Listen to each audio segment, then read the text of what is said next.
عام طور پر یہی سمجھا جاتا ہے کہ غزوہ بدر ہی سب سے پہلا غزوہ ہے، لیکن کیا آپ کو معلوم ہے کہ غزوہ بدر سے پہلے بھی 8 جنگیں ہو چکی تھیں؟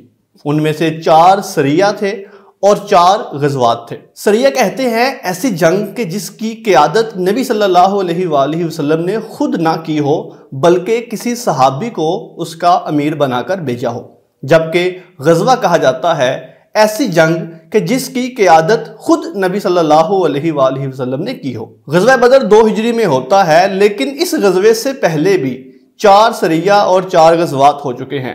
ان کی تفصیلات کون کون سی ہیں آئیے جانتے ہیں آج کی اس ویڈیو میں۔ سب سے پہلا سریہ 1 ہجری 623 عیسوی مارچ کے مہینے میں ہوتا ہے۔ اس سریے کے امیر حضرت امیر حمزہ رضی اللہ تعالی عنہ ہیں۔ اس سریہ میں 30 مہاجرین ہوتے ہیں اور ان کا مقابلہ 300 کفار مکہ سے ہوتا ہے۔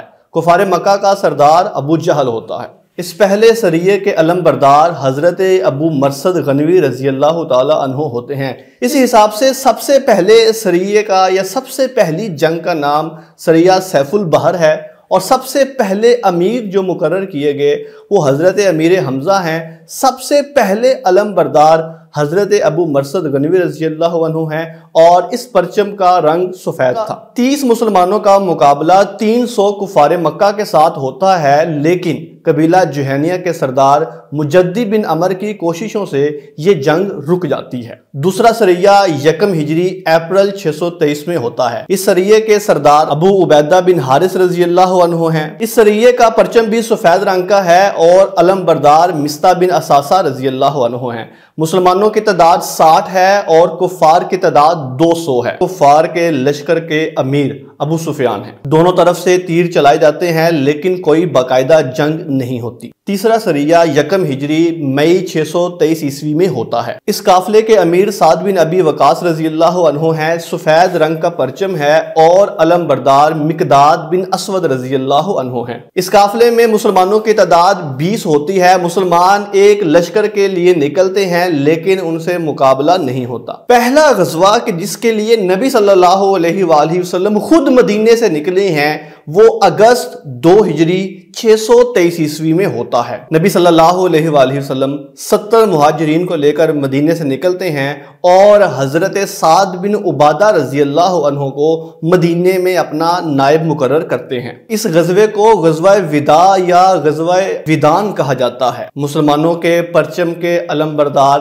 حضرت امیر حمزہ رضی اللہ عنہ ہیں۔ دوسرا غزوہ بوات ربیع الاول 2 ہجری 623 عیسوی میں ہوتا ہے۔ نبی صلی اللہ علیہ وآلہ وسلم 200 مہاجر صحابہ کو لے کر مدینے سے نکلتے ہیں۔ سعد بن معاذ رضی اللہ عنہ کو مدینے میں اپنا قائم مقام مقرر کرتے ہیں۔ اس غزوے میں مسلمانوں کا پرچم سفید رنگ کا ہوتا ہے اور سعد بن ابی وقاص رضی اللہ عنہ علم بردار ہوتے ہیں۔ غزوہ بوات میں بھی کوئی جنگ نہیں ہوتی۔ ربیع الاول 2 ہجری 623 عیسوی کفار مکہ کا ایک کریکٹر کرز بن جابر فہری اپنے چند ساتھیوں کو ساتھ لے کر مدینے کی چراگاہ پر حملہ آور ہوتا ہے۔ نبی صلی اللہ علیہ وآلہ وسلم کو جب اس واقعے کی اطلاع ملتی ہے 70 صحابہ کرام کو ساتھ لے کر کرز بن جابر فہری کا پیچھا کرتے ہیں۔ نبی صلی اللہ علیہ وآلہ وسلم نے صفوان مقام تک کرز بن جابر فہری کا پیچھا کیا لیکن وہ بچ نکلا۔ اس دوران نبی صلی اللہ علیہ وآلہ وسلم زید بن حارثہ رضی اللہ عنہ کو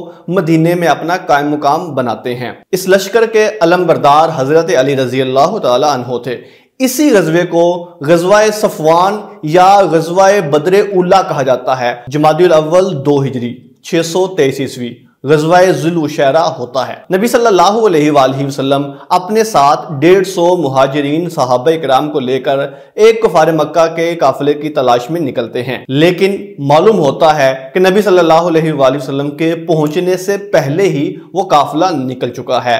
یہ وہی لشکر تھا جو مکے سے شام کی طرف سفر کے لیے جا رہا تھا، اور اسی قافلے کی واپسی پر غزوہ بدر بپا ہوتا ہے۔ غزوہ ذی العشیرہ میں نبی صلی اللہ علیہ وآلہ وسلم نے ابو سلمہ بن عبد الاسد مخزومی کو مدینے کا نائب مقرر کیا، اور اس غزوے کے علم بردار حضرت امیر حمزہ رضی اللہ تعالی عنہ ہیں۔ رجب 2 ہجری 623 عیسوی نبی صلی اللہ علیہ وآلہ وسلم عبداللہ بن جہش رضی اللہ عنہ کی قیادت میں 12 مہاجرین کو روانہ کرتے ہیں۔ نبی صلی اللہ علیہ وآلہ وسلم عبداللہ بن جہش کو ایک خط دیتے ہیں اور کہتے ہیں کہ 2 دن تک مسلسل سفر کرو اور 2 دن کے بعد تم نے یہ خط کھول کر پڑھنا ہے۔ حضرت عبداللہ بن جہش سفر شروع کرتے ہیں، 2 دن بعد خط کھول کر پڑھتے ہیں تو اس میں لکھا ہوتا ہے کہ تم مکے اور طائف کے درمیانی علاقہ جو نخلا ہے وہاں پر رکو اور کفار کی حرکت کا جائزہ لو کہ وہ کیا کر رہے ہیں۔ حضرت عبداللہ بن جہش اپنے ساتھیوں کو لے کر نخلا کے مقام پر پہنچتے ہیں تو تھوڑی دیر گزرتی ہے تو وہاں سے ایک قافلہ گزرتا ہے۔ اس قافلے میں کفار مکہ کا کچھ سامان بھی ہوتا ہے۔ نبی صلی اللہ علیہ وآلہ وسلم نے یہ حکم دیا تھا کہ صرف کفار کی نقل و حرکت کا جائزہ لینا ہے، انویسٹیگیٹ کرنا ہے، لڑائی نہیں کرنی۔ مسلمان جذبہ جہاد سے لبریز تھے، انہوں نے حملہ کر دیا اور ایک شخص کفار مکہ کا عمر بن حضرمی مارا گیا۔ یہ وہ پہلا شخص تھا جو مشرکین میں سے قتل ہوا تھا۔ اس کے علاوہ حکیم بن کسان اور عبداللہ بن مغیرہ قید ہوئے اور یہ پہلے شخص تھے جو کفار مکہ میں سے قید ہوئے تھے۔ نوفل بن عبداللہ بن مغیرہ قافلے سے بچ نکلنے میں کامیاب ہوا۔ عبداللہ بن جہش نے مال غنیمت سمیٹا، اس میں سے خمس نکالا اور اس کے بعد قیدیوں کو لے کر مدینے پہنچے۔